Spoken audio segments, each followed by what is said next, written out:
Jy luister na RSG Geldsaake met Moneyweb potgooi elke weeksdag om 7 namiddag. RSG Geldsaake met Moneyweb elke weeksaand tussen 6 en 7.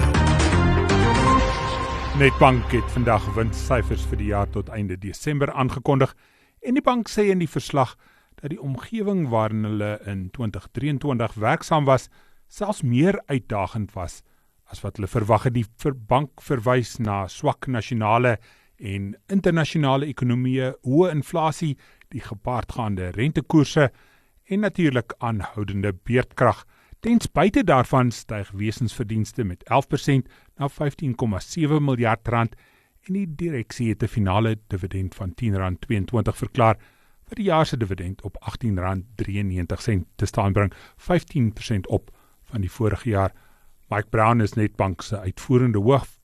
Mike, thank you so much for joining us this evening. The growth in impairments is at 30%, down from 57% of the first half of the year. Do you think that's showing an improvement in the economy? Thanks, and good evening, everybody. Certainly, I think it doesn't necessarily show an improvement in the economy. It probably more shows an improvement internally in Nedbank in our own collections, origination, and credit granting environment that we focused on very heavily from the end of the first quarter of last year. Really what you see is that from an economy point of view, when interest rates have gone up by 475 basis points since the interest rate hiking cycle began, you've had materially high levels of inflation, that puts a lot of pressure on consumers. And the pressure is initially put on as rates go up. Over time, people get a little bit more used to it, but we certainly expect consumers to remain under pressure until the interest rate environment starts to reduce. We expect that to happen probably in the second half of this year. You mentioning managing the money that goes out. Does that mean that the people who really need the money might possibly struggle a little bit more to get to it? I think the people who really need the money and the people who can afford to pay us back will always get the money. But if, for example, we look at the volume of people asking to borrow money for home loans or asking to borrow money for personal loans, those volumes are down somewhere around about 16 or 17% year on year. So higher interest rates really just constrain the appetite for credit. In your results, you referred to the difficult conditions of high inflation, resulting high interest rates, low growth, as you did 6 months ago. Are you seeing an improvement in those conditions in the short and medium terms? Are interest rates coming down is what I'm actually asking. Yeah, so look, we think that what's driven up interest rates has been the global increase in inflation that followed with a South African increase in inflation. And I think our Reserve Bank did a particularly good job in beginning to raise rates quite early in the cycle. And as a result of that, it does look like inflation is beginning to trend back down again globally and here in South Africa. So the conversation around interest rates has shifted from, will there be any more further increases? That doesn't seem to be the conversation really anywhere right now. The conversation is, when are interest rates likely to start to reduce? And I think what will be important for South Africa is what happens with US interest rates. And we think that US interest rates will begin to reduce in the second half of the year, and that will give us some space to be able to reduce rates here in South Africa.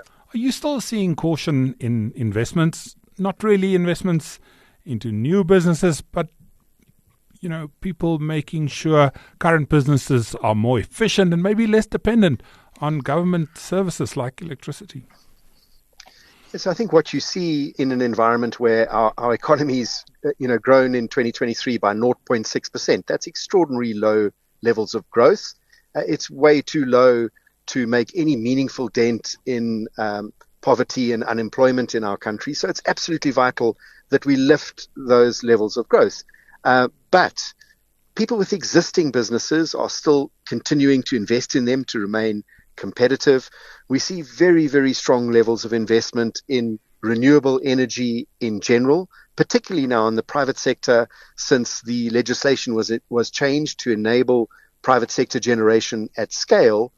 But unfortunately, this isn't an environment where you see material levels of new investment going into new businesses, new factories, new mines, mostly focused on existing operations and renewable energy. Mike, you're retiring in May, handing over to a new CEO. Is the bank in a better place now than it was when you started in this position 14 years ago?